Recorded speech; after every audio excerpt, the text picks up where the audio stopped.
Seigneur, pourquoi depuis que je prie, tu n'exauces pas mes prières? Pourquoi prends-tu autant de temps avant de répondre à mes prières, avant de répondre à mes requêtes? Tu vois, tu pries ainsi depuis des jours, des mois, voire même des années, et tu ne trouves pas de réponse à tes prières. Tu ne trouves pas de réponse à tes requêtes. Et plusieurs autres personnes viennent dans l'église, viennent dans la communauté. Peu de temps après, Dieu les exauce. Ils prient, Dieu les exauce. Et depuis que toi tu es là, tu pries, Dieu ne te répond pas. Tu pries, tu demandes pardon. Tu plaides, mais Dieu ne te répond pas à tes prières. Tu sais quoi? Aujourd'hui, je vais te donner 2 raisons majeures qui font que Dieu ne te répond pas depuis que tu pries. Prends un tabouret, prends une chaise, assieds-toi et on va voir cela ensemble. Bonjour, je suis Ange le Providentiel et bienvenue sur ma chaîne, le Providentiel, à mieux connaître Dieu et devenir un véritable disciple du Seigneur Jésus-Christ. Aujourd'hui, nous allons dévoiler 2 raisons élémentaires qui font que tu as l'impression que Dieu n'exauce pas tes prières. La première raison, c'est que Dieu exauce la prière de ses enfants. Première chose que je vais te demander et qui va te paraître peut-être très difficile à accepter, je veux que tu entres en toi-même, que tu fasses une introspection. Ça va vraiment t'aider. C'est le fait d'entrer en soi-même et de répondre à cette question de manière simple, sans hypocrisie. Est-ce que tu es encore ou est-ce que tu es un enfant de Dieu? Le Seigneur Jésus-Christ invite les hommes à devenir des enfants de Dieu.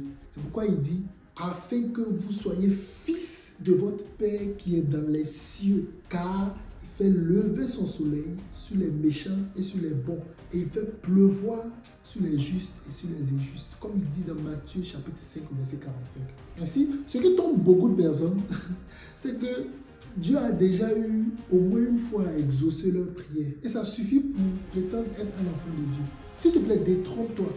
Détrompe-toi vraiment catégoriquement, car tu peux être dans une maison, bénéficier de la nourriture de la maison, bénéficier de l'eau de la maison, bénéficier même de la lumière de la maison, tu vois. Tu peux bénéficier de tout ce qui est confort de la maison, sans pour autant être un enfant du Père de la maison.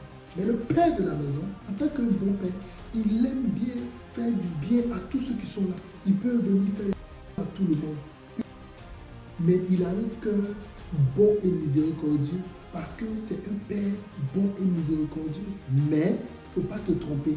Quand il va s'agir de l'héritage des enfants, l'héritage de ses biens, ça va revenir seulement et uniquement à ses enfants. Il réserve les bonnes choses pour ses enfants. Si c'est la nourriture, tout le monde peut manger, vous allez manger. Mais quand il va faire des cadeaux précieux, c'est à ses enfants. Ne sois pas irrité si tu ne reçois pas tous les cadeaux. Non. Alors la question que je vais t'amener à confronter, es-tu réellement sauvé? As-tu réellement donné ta vie à Jésus? Jésus-Christ est-il vraiment Seigneur et Sauveur? Beaucoup de personnes pensent que Jésus, il est Sauveur et c'est fini. C'est faux. En réalité, Jésus, il est comme une pièce de monnaie. Il y a des pièces de monnaie. Je te prends par exemple la pièce de 1 euro ou la pièce de 2 euros. Il y a une face où c'est écrit 2 euros et une autre face où il y a un autre signe. La face où c'est écrit 2, c'est avec ça qu'on identifie la valeur de la monnaie. Mais de l'autre côté, sans de cet autre côté, la pièce n'a pas de valeur, même si c'est écrit 2. C'est comme ça que Jésus est. Jésus, il est à la fois Seigneur et Sauveur. Et beaucoup ont accepté Jésus Sauveur, mais il n'est pas Seigneur de leur vie.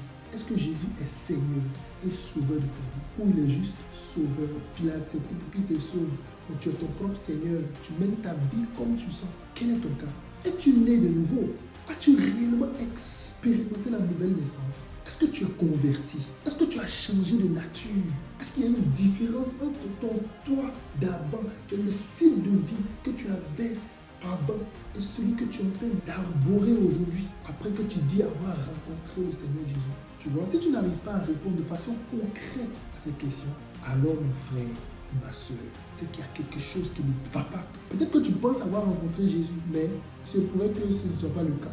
Et comme j'ai pour habitude de le dire, peut-être que tu dis que tu as donné ta vie à Jésus, mais Jésus n'a même pas pris. Parce qu'il y a beaucoup qui disent j'ai donné ma vie à Jésus, alors que Jésus n'a jamais pris leur vie. C'est pourquoi il dit je suis à la porte. C'est-à-dire ils ont invité Jésus, mais ils ont fermé la porte. Jésus n'est pas rentré. Il dit je tiens à la porte et je fais quoi? Je frappe. Il a toujours tenté de frapper. Au travers de cette voix, il a tenté de frapper encore. C'est lui qui ouvre, je vais rentrer. Je vais souper avec lui et lui également avec moi.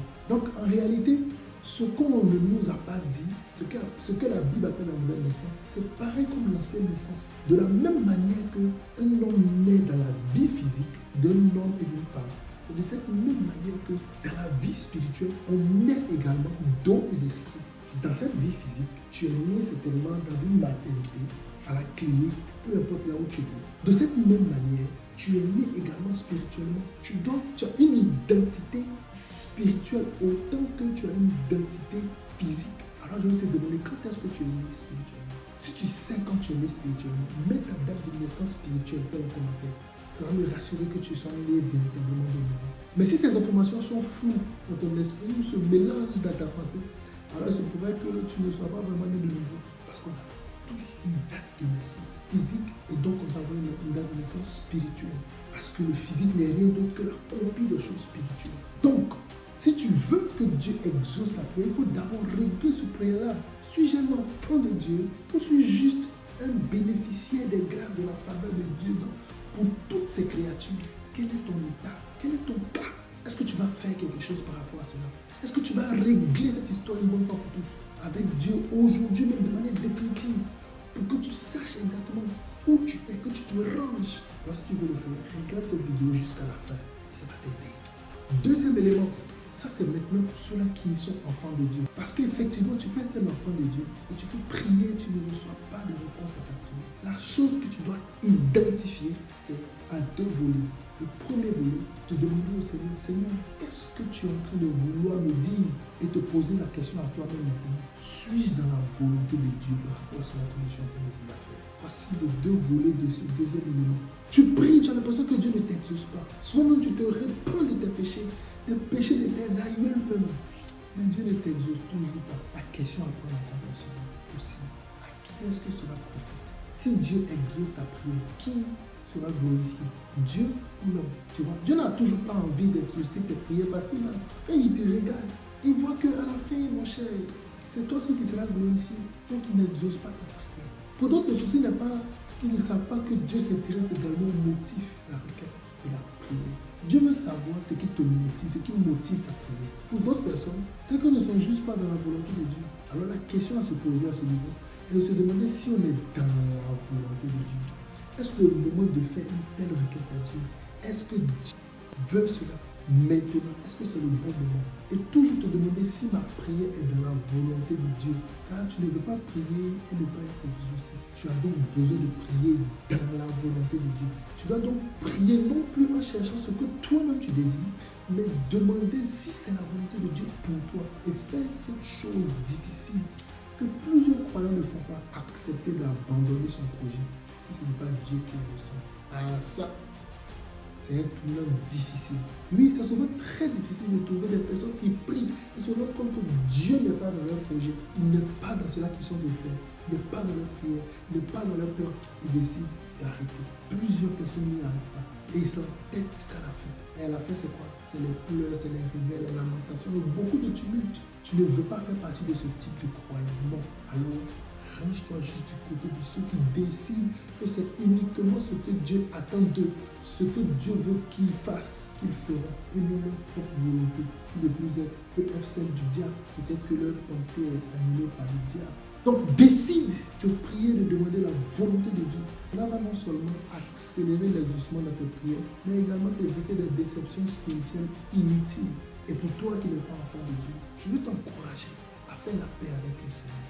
Tu vois, tout ce que tu viens d'écouter, ce sont des choses que j'ai moi-même expérimentées et que je continue d'expérimenter. Ce ne sont pas des fables, je le dirai toujours.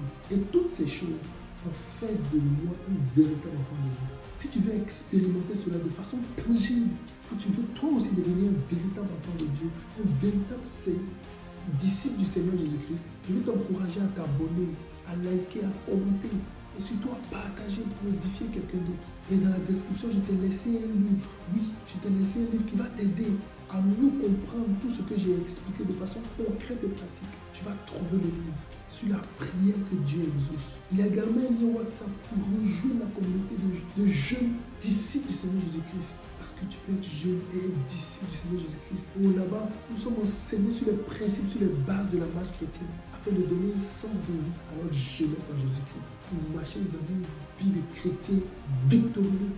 Alors rejoins-nous. Et pour toi qui n'as pas encore fait la paix avec le Seigneur Jésus-Christ, je t'invite à suivre et à faire la prière qui va suivre. Que le Seigneur te bénisse. Shalom. La première étape, tu vas juste admettre que tu es un pécheur. Ne cache pas à Dieu, tu peux rien lui cacher, il te connaît. Tu sais que tu es un pécheur. Tu sais que tu es une pécheresse. Tu vas admettre à Dieu. Tu vas dire, Seigneur, je suis un pécheur, je suis une pécheresse. Dis à Dieu que tu as péché en parole. Parle-lui pendant que tu entends ma voix. Parle-lui, baisse la tête et parle à Dieu. Dis-lui sincèrement que tu as péché en pensée, tu as péché en parole, tu as péché en acte. N'essaie pas de justifier tes péchés, mais confesse tes péchés. Confesse tes péchés, demande pardon à Dieu. Et dis à Dieu même que s'il décidait de t'envoyer en enfer, il aurait raison. Oui, parce que tu as péché contre lui. Et deuxièmement, tu vas confesser tous les péchés à Jésus. Tous les péchés que Dieu va pointer du doigt, tu vas les confesser, tu vas demander pardon. Si Dieu te rappelle pendant que tu es en train de prier que tu as couché avec X hier ou avant-hier, tu as menti, tu as volé, tu te demandes pardon. Dis-lui, Seigneur, comme le publicain, Seigneur, c'est vrai que j'ai fait ça, je te demande pardon. S'il touche un autre coup, tu dis, Seigneur, c'est vrai, je te demande pardon. Seigneur, je te demande pardon. Et demande pardon, supplie-le de te pardonner. Troisièmement, tu vas dire à Dieu, oh, que tu renonces à ton ancienne vie de péché. Parce qu'avant, tu suivais le péché, tu avais suivi tes propres voies qui te conduisaient, qui te détournaient de Dieu. Mais maintenant, tu décides de marcher en nouveauté de vie. Que si tu mentais avant, tu décides de ne plus mentir. Si tu volais, tu décides aujourd'hui même d'arrêter de voler. Si tu forniquais, tu vas dire à Dieu qu'aujourd'hui tu décides d'arrêter de forniquer. Parce que tu veux marcher en nouveauté de vie.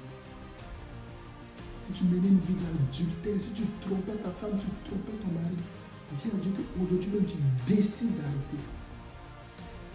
Et que tu décides de commencer à aimer réellement le Seigneur Jésus-Christ de tout ton cœur. Et quatrièmement, tu vas maintenant inviter Jésus à venir dans ton cœur. Dis à Jésus de venir dans ton cœur, qu'il vienne maintenant même dans ton cœur. Pendant que tu es là devant sa présence, dis à Dieu, Seigneur Jésus, viens dans mon cœur, je t'invite dans mon cœur.